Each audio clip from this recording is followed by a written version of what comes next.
బంగారు గుడ్లు పెట్టే కోడి. తెలుగు నీతి కథ. ఒకప్పుడు పచ్చని కొండల మధ్య ఉన్న ఓ చిన్న గ్రామంలో రాము అనే యువ రైతు ఉండేవాడు.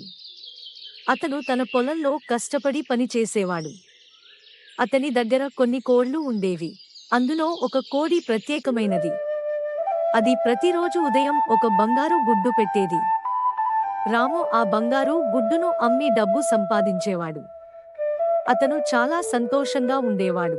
కాని కొన్ని రోజుల తర్వాత రాము లోభంగా మారిపోయాడు.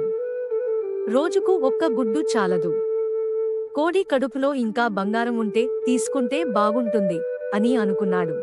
అందుకే ఒకరోజు రాము ఆ కోడిని చంపేశాడు. కాని కోడి కడుపులో బంగారం ఏమీ లేదు. కేవలం ఒక మృత కోడి మాత్రమే.